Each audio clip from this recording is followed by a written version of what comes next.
Atomic mass आपको explain किया बेटा हमने। एटॉमिक मास क्या होता है? It is the mass possessed by an atom in its nucleus.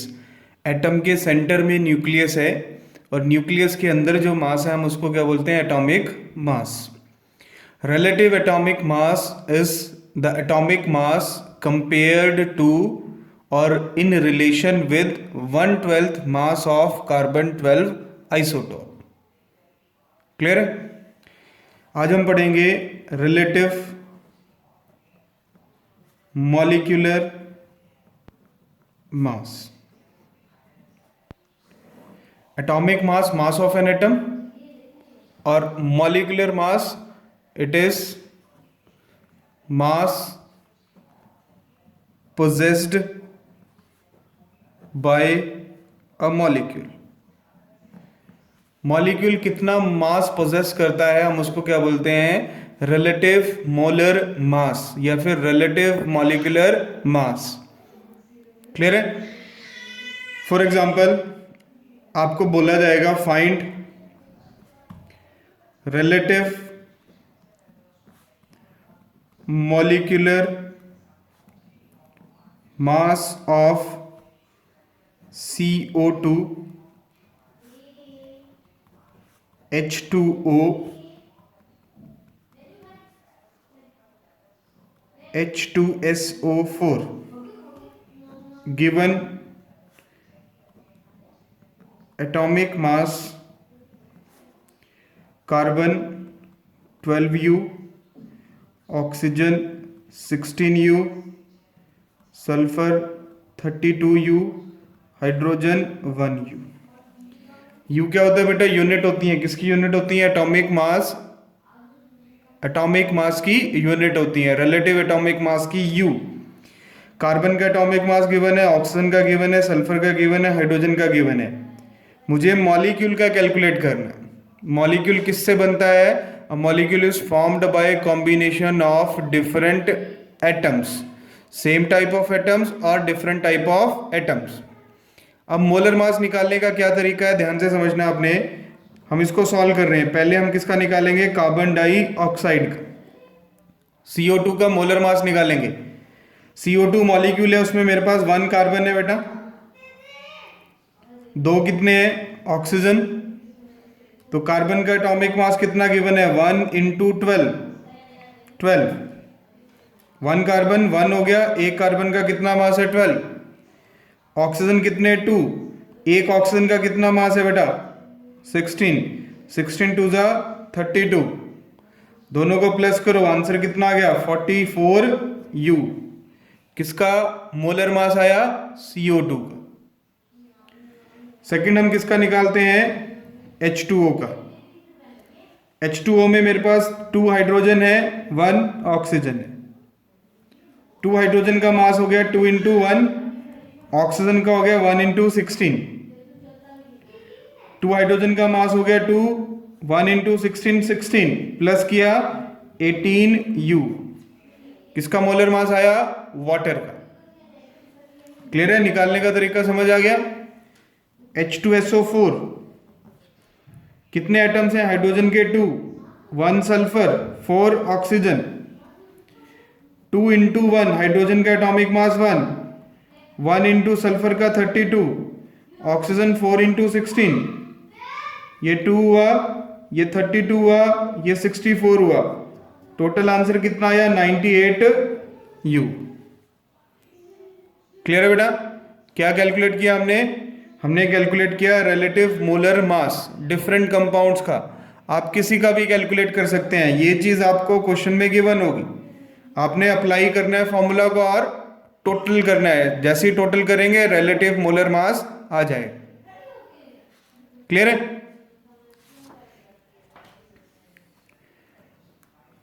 Next topic पे मूव करते हैं बेटा। नेक्स्ट टॉपिक है percentage composition. Percentage composition. Percentage composition solve करनी है बेटा हमने। परसेंटेज ऑफ एन एटम और element equals to given mass over total mass into 100। ये टोटल परसेंटेज आ जाएगी आपके पास। कैसे, एग्जाम्पल से समझते हैं। Find percentage of oxygen in water. Water में ऑक्सीजन की कितनी परसेंट है हमें कैलकुलेट करनी है। क्या तरीका बेटा, सबसे पहले क्या करना है आपने, रिलेटिव मॉलिक्यूलर मास निकालना है। किसका, वाटर का। 2 हाइड्रोजन है, 2 इंटू 1 2, 1 ऑक्सीजन है, 1 इंटू 16, 18 यू आ गया।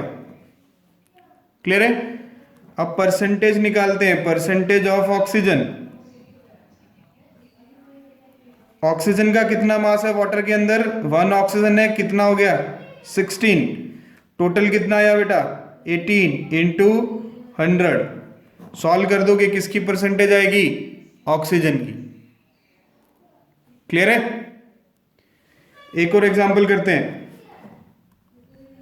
Find percentage of each in Na2CO3। Sodium carbonate में ईच मतलब सोडियम की परसेंटेज भी बताएंगे आप, कार्बन की भी बताएंगे, ऑक्सीजन की भी बताएंगे। ठीक है। तो सबसे पहले क्या निकालेंगे, मोलर मास। आपको गिवन है सोडियम का एटॉमिक मास 23U, कार्बन होता है 12U, ऑक्सीजन होता है 16U। ये गिवन है आपको। Na2CO3 का मोलर मास निकालें बेटा।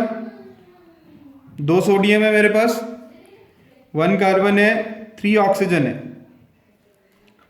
2 सोडियम 2 इंटू 23, सोडियम का 23 है ना, 46।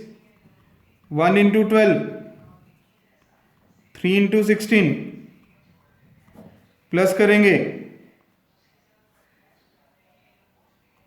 106। 106U क्या आया बेटा, molar mass. Now percentage of sodium. Sodium का कितना मास है यहां पे 46 कंपाउंड में। टोटल मास कितना है इंटू 100, आंसर आ जाएगा। परसेंटेज ऑफ कार्बन, कार्बन का कितना मास है बेटा 12 बाय टोटल इंटू 100, आंसर आएगा। Third percentage of oxygen 48 by 106 into 100, answer आ जाएगा। क्लियर हुआ। How to calculate percentage composition. आप किसी भी कंपाउंड में किसी भी एलिमेंट की परसेंटेज कैलकुलेट कर सकते हैं। क्लियर है।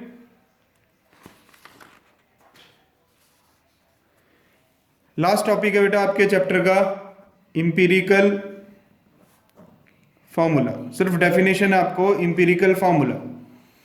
इंपीरिकल फॉर्मूला क्या होता है, it is the simplest ratio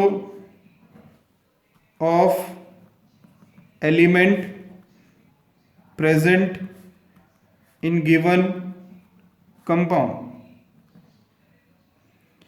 किसी भी गिवन कंपाउंड में एलिमेंट जो प्रेजेंट है उनकी जो सिंपलेस्ट रेशो है, याद रखना सिंपलेस्ट रेशो, हम उसको क्या बोलेंगे, इंपीरिकल फॉर्मूला। क्लियर है। फॉर एग्जांपल CO2, कार्बन और ऑक्सीजन की रेशो है बेटा यहां पे 1:2। क्लियर है। तो CO2 क्या हो गया मेरे पास, it is empirical formula. Clear है। C6H12O6, carbon hydrogen oxygen 6 12 6। ये कैंसिल हो सकते हैं, सिंपलेस्ट रेशो नहीं है, इनको कैंसिल आउट करो। 6 1 जा 6 2 जा 6 1 जा। नाउ C1H2O1 और CH2O, ये क्या हुआ बेटा, इंपीरिकल फॉर्मूला किसका, C6H12O6 का। किसी भी मॉलिक्यूलर फॉर्मूला में आप उसको सिंपलेस्ट फॉर्म में कन्वर्ट करेंगे तो जो सिंपलेस्ट फॉर्म होगी वो क्या होगी बेटा, इंपिरिकल फॉर्मूला। क्लियर हुआ?